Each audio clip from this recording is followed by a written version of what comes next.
ओम शांति।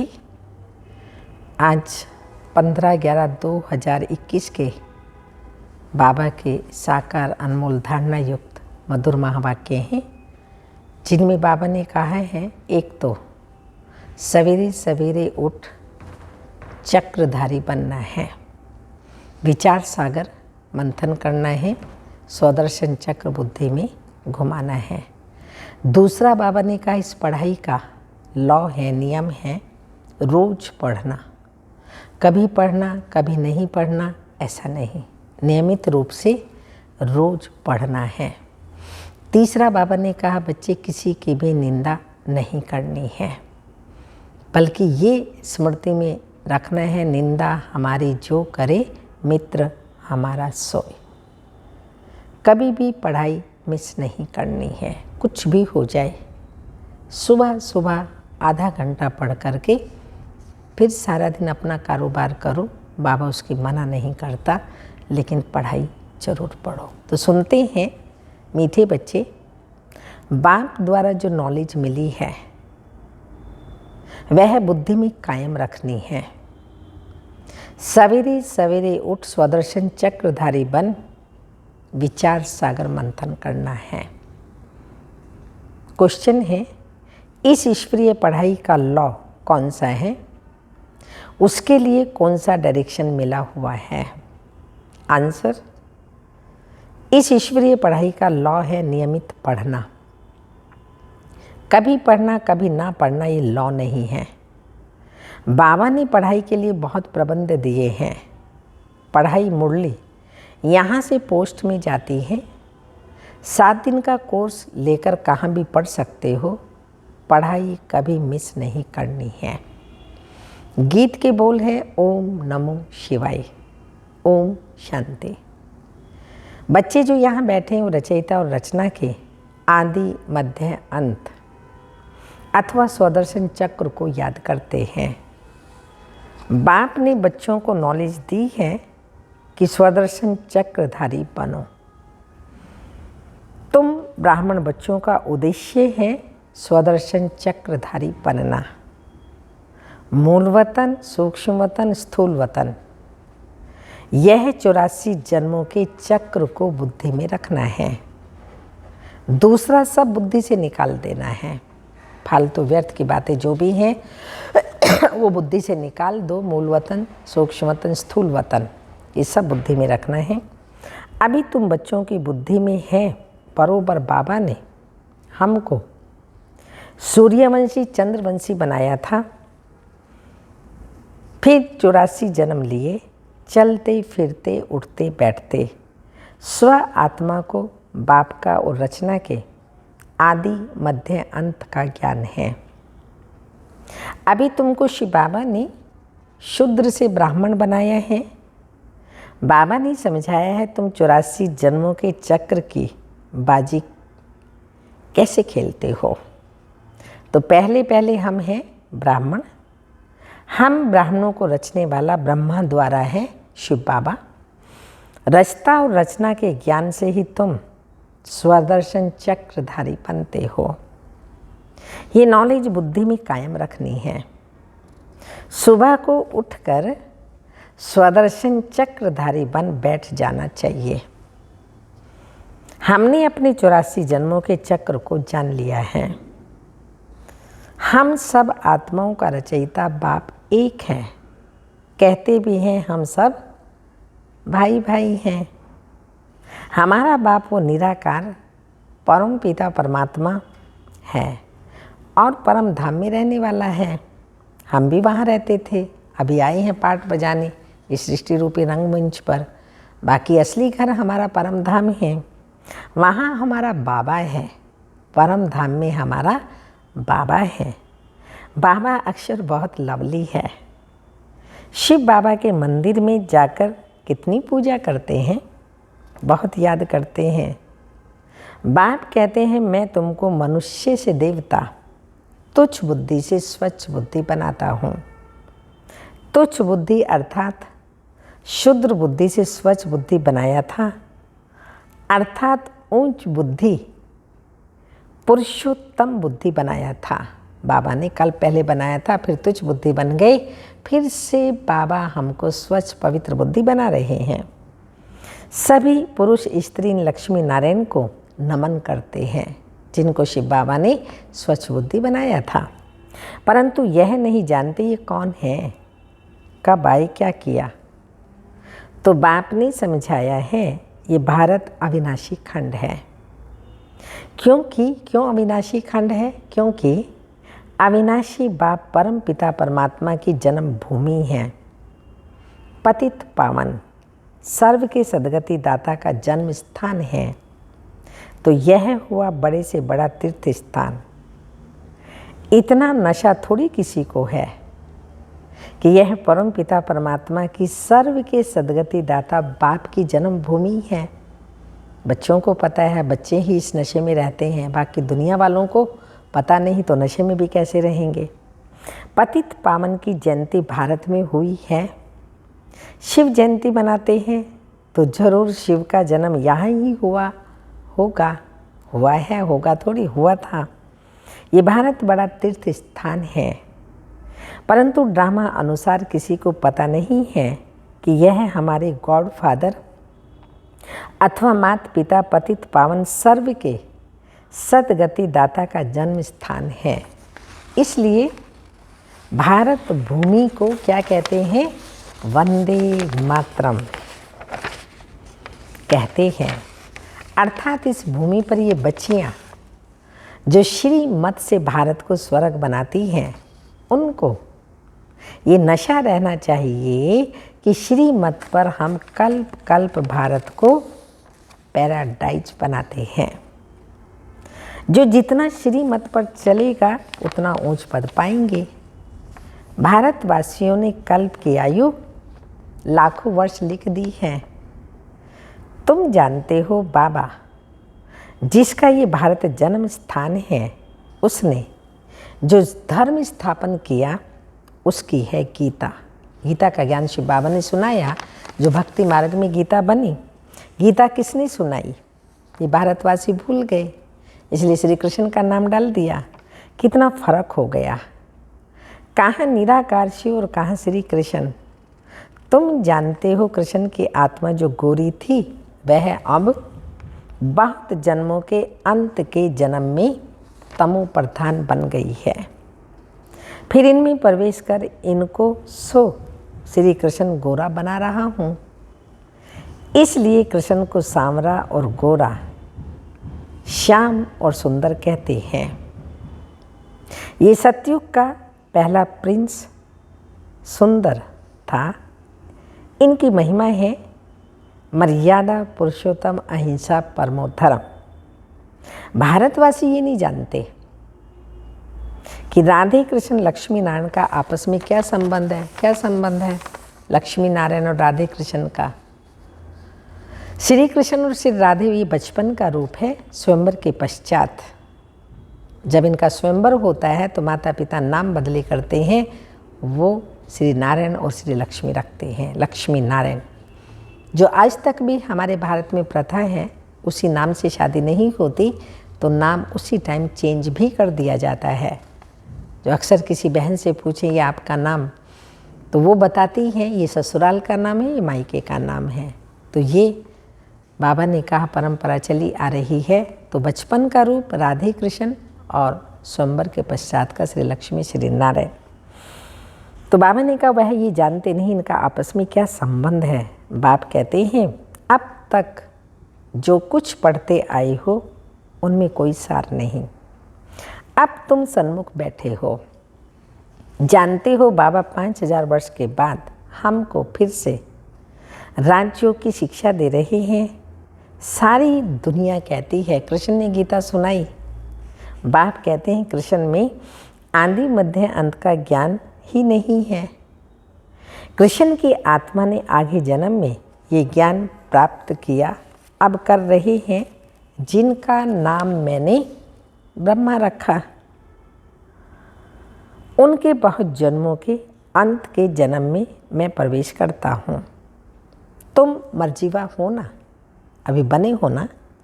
तुम्हारा अव्यक्त नाम भी रखे थे, बाबा ने सबके अव्यक्त नाम रखे थे दादियों के, अब नहीं रखते क्योंकि बहुतों ने फारकती दे दी।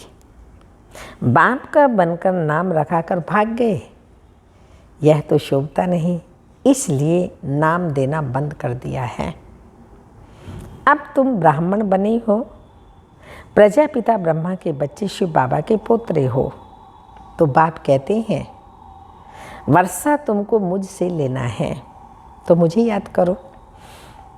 इनका यह बहुत जन्मों के अंत का जन्म है। सूक्ष्म वतन में जो ब्रह्मा दिखाते हैं वह पावन है, सूक्ष्म वतन में प्रजापिता तो हो नहीं सकता। बाप समझाते हैं व्यक्त झाड़ के पिछाड़ी में खड़ा है। सृष्टि रूपी झाड़ जो है कल्प वृक्ष का चित्र उसके अंत में खड़ा है। यहाँ बच्चों के साथ योग में बैठे हैं पवित्र फरिश्ता बनने के लिए, तो सूक्ष्म वतन में दिखाना पड़े। यहाँ भी प्रजापिता जरूर चाहिए, वह अव्यक्त और यह व्यक्त। तुम भी फरिश्ते बनने आए हो, इसमें ही मनुष्य मूझते हैं क्योंकि यह है बिल्कुल नया ज्ञान। कोई भी शास्त्र आदि में ये ज्ञान नहीं है। भगवान एक है, ऊंचे ते ऊंचा निराकार परम पिता परमात्मा, सब आत्माओं का बाप। उनके रहने का स्थान परमधाम है। उनको सब याद करते हैं कि आओ, हमारे ऊपर माया का परछाया पड़ गया है, पतित बन गए हैं। ये बातें नई की बुद्धि में बैठेंगी नहीं। अब तुम रचना के आदि मध्य अंत को जानते हो। सतयुग में बहुत थोड़े राज्य करते थे, वहाँ अधर्म की बात हो नहीं सकती। शास्त्रों में कितनी बातें लिख दी हैं, परंतु उनमें कोई सार नहीं। सीढ़ी उतरते उतरते अब अंत में आकर पतित बने हैं। अब तुम जंप करते हो उतरने में, 84 जन्म लगते हैं, जंप सेकंड में करते हो। संगमी ऊपर जंप करते हो, फिर उतरने में 84 जन्म लगते हैं, फिर से जंप करते हो। तुम बच्चे राजयोग सीख रहे हो, फिर शांति धाम में जाकर सुख धाम में आ जाएंगे। यह है दुख धाम। पहले तुम आए हो तो बाप भी पहले पहले तुमसे ही मिलते हैं। यहाँ बाप और बच्चों, आत्मा और परमात्मा का मेला लगता है। हिसाब है ना, 5000 वर्ष हुए बाप से विदाई लिए। परमधाम से सतयुग में आए तो 5000 वर्ष हो गए बाबा से हमने विदाई ली थी। तो पहले पहले स्वर्ग में पाठ बजाया, वहाँ से पाठ बजाते बजाते तुम नीचे उतरते आए। अभी तुम बाप के साथ आ गए हो संगम युग पर। बाकी थोड़े बहुत जो होंगे वह भी आ जाएंगे। फिर तुम्हारी पढ़ाई ख़त्म हो जाएगी। सबको यहाँ आना है, परमधाम से सब आत्माएं आ जाएंगी, पढ़ाई ख़त्म हो जाएगी। फिर यहाँ आएंगे, वहाँ सब खाली हो जाएगा, फिर बाबा सबको ले जाएगा। ये समझने की बातें हैं, पढ़ना है। स्कूल में कभी जाना कभी ना जाना ये लॉ नहीं है। बाबा ने पढ़ाई के लिए बहुत प्रबंध भी दिए हैं, नहीं तो कभी भी किसके पास पढ़ाई पोस्ट में नहीं जाती। ये बेहद बाप की पढ़ाई पोस्ट में जाती है। कितने कागज़ छपते हैं, कहाँ कहाँ जाते हैं पूरे इंडिया में। 7 दिन का कोर्स लेकर फिर वहाँ भी पढ़ते रहो। इस समय सभी आधा कल्प के रोगी हैं, इसलिए 7 रोज़ भट्टी में रखना पड़ता है। ये 5 विकारों की बीमारी सारी दुनिया में फैली हुई है। कपड़ा जब गंदा ज़्यादा हो जाता तो पहले भट्टी में रखा जाता था और भट्टी से वो साफ होकर के आता था। तो भट्टी माना 7 दिन लगातार ये कोर्स करने की बात है। तो बाबा कहते सारी दुनिया में बीमारी फैली हुई है। सतयुग में तुम्हारी काया निरोगी थी, एवर हेल्दी एवर वेल्दी थे। अब तो क्या हाल हो गया है। ये सारा खेल भारत पर ही है। तुमको 84 जन्मों की अब स्मृति आई है। कल्प कल्प तुम ही स्वदर्शन चक्रधारी बनते हो और चक्रवर्ती राजा भी बनते हो। ये राजा स्थापन हो रही है, इसमें नंबरवार पद होंगे। प्रजा भी अनेक प्रकार की चाहिए। दिल से पूछना चाहिए, हम कितनों को आप समान स्वदर्शन चक्रधारी बनाते हैं। जितना जो बनाएगा वही ऊंच पद पाएगा। तुमको बाप माया से युद्ध करना सिखाते हैं, इसलिए इनका नाम युधिष्ठिर रख दिया है। माया पर जीत पाने की युद्ध सिखलाते हैं, हिंसा वाली नहीं, माया पर सूक्ष्म रीति से जीत पाने की युद्ध सिखलाते हैं। युधिष्ठिर और धृतराष्ट्र भी दिखाते हैं, गायब भी जाता है माया जीते जगत जीत। कितना समय तुम्हारी जीत कायम रही, फिर हार कितना समय खाते हो, यह भी तुम ही जानते हो। ये जिस्मानी युद्ध नहीं, न देवताओं और असुरों की युद्ध है, न कौरव और पांडव की युद्ध है। झूठी माया, झूठी काया, झूठा सब संसार। ये भारत झूठ खंड है, सच खंड था। जब से रावण राज्य शुरू हुआ तब से झूठ खंड बन गया। ईश्वर के लिए कितना झूठ बोलते हैं, कितने कलंक लगाते हैं। कलंगी अवतार भी गाया हुआ है। सबसे जास्ती कलंक बाप पर लगते हैं, उसके लिए कहते हैं कच्छ मच्छ अवतार। पत्थर भीतर में ईश्वर। कितनी गाली देते हैं, क्या ये सभ्यता है? भगवान को गाली देना ये सभ्यता है? अभी तुमको रोशनी मिली है, तुम जानते हो बाप हमको रचता और रचना के आदि मध्य अंत का राज समझा रहे हैं, जो और कोई नहीं जानते। बाप ही सदगति दाता है। बाबा के ज्ञान से सबकी सदगति होती है। बाकी जो खुद ही दुर्गति में हो, कैसे औरों की सदगति करेंगे? तुमको आकर राजाओं का राजा मैं बनाता हूँ, तुम ही पवित्र पूज्य थे, अब आकर पुजारी बने हो। पवित्र राजाओं की अपवित्र राजाएं पूजा करते हैं। सत्युग में डबल सिरताज थे, भिखारी राजा होते हैं तो सिंगल ताज रहता है। वह भी महाराजा महारानी, परंतु पवित्र को अपवित्र माथा जाकर टेकते हैं। वह भारतवासी पवित्र प्रवृत्ति मार्ग वाले, वही भारतवासी पतित प्रवृत्ति वाले बनते हैं। अब बाप कहते हैं तुम्हारा इस मृत्यु लोक में अंतिम जन्म है। अभी मैं आया हूँ तुमको फिर से सतयुग में ले जाने। ये मूसलों की लड़ाई है, 5000 वर्ष पहले भी लगी थी। ये पुरानी दुनिया खलास होनी है। तो बाप समझाते हैं ग्रस्त व्यवहार में रहते कमल फूल समान बनना है। कमल फूल समान तुम ब्राह्मण ही बने हो, परंतु ये निशानी विष्णु को दे दी है, क्योंकि तुम सदैव एक रस नहीं रहते। आज कमल फूल समान बनते, 2 वर्ष के बाद पतित बन पड़ते हो। तो तुम्हारा यह है सर्वोत्तम कुल। तुम ब्राह्मण चोटी हो, फिर पुनर्जन्म लेते लेते देवता, क्षत्रिय, वैश्य, शूद्र बनते हो। शूद्र से फट से देवता थोड़ी बनेंगे। ब्राह्मण चोटी तो चाहिए। अब ब्राह्मणों को बाबा पढ़ा रहे हैं। शूद्र से जब ब्राह्मण बनते हैं तो बाबा हमको पढ़ाते हैं। तो ऐसे बाबा को फारकती थोड़ी देनी चाहिए। बाबा कहते हैं आश्चर्यवत मेरा बनंती सुनंती, फिर भागंती हो माया के बनंती, ट्रेटर बनंती, मेरी निंदा करावंती। उसको कहा जाता है सतगुरु का निंदक ठोर ना पावे, ठोर ना पावंती। बाकी ये भक्ति मार्ग के गुरु हैं, वो कोई सदगति दाता नहीं है। सभी आत्माओं का बाप, टीचर, सतगुरु एक ही निराकार बाप है। वही सबका उद्धार करने वाला है, अभी उद्धार करने आया है।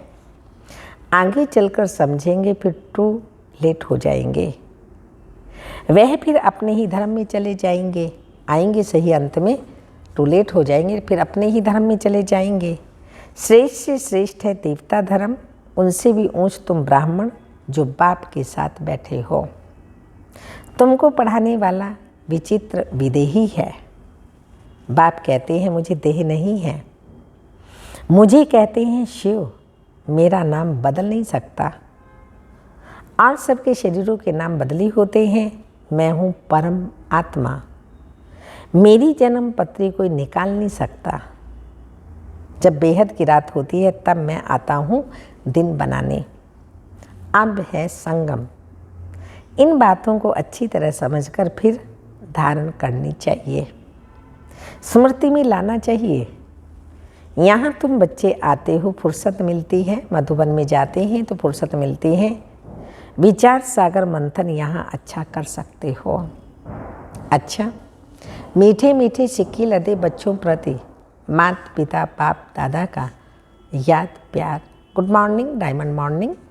रूहानी बाप की रूहानी बच्चों को नमस्ते, ओम शांति।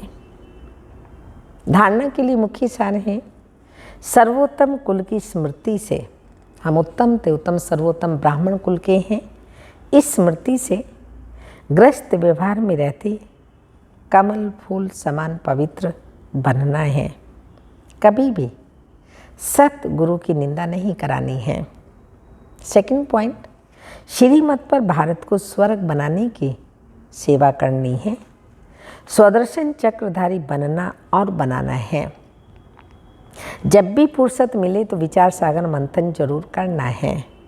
वरदान, बाप दादा के कर्तव्य को अपना निशाना बनाने वाले मास्टर मर्यादा पुरुषोत्तम भव। बाप दादा के कर्तव्य को अपना निशाना बनाने वाले मास्टर मर्यादा पुरुषोत्तम भव।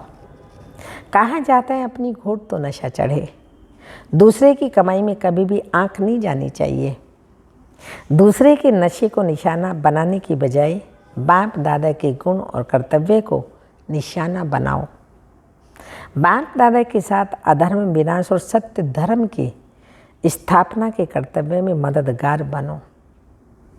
अधर्म विनाश करने वाले अधर्म का कार्य व दैवी मर्यादा को तोड़ने का कार्य कर नहीं सकते। अधर्म विनाश करने वाले अधर्म का कार्य दैवी मर्यादा को तोड़ने का कार्य कर नहीं सकते। वो मास्टर मर्यादा पुरुषोत्तम होते हैं। स्लोगन, नॉलेजफुल बन, व्यर्थ प्रश्नों को स्वाहा कर दो तो समय बच जाएगा।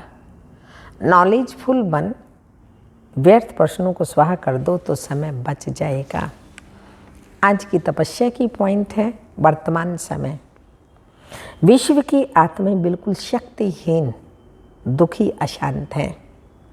वो चिल्ला रही हैं, पुकार रही हैं। कुछ घड़ियों के लिए सुख दे दो, शांति दे दो, हिम्मत दे दो। तो बाप बच्चों के दुख परेशानी देख नहीं सकते। शिव बाबा बच्चों की ऐसी परेशानी देख नहीं सकते।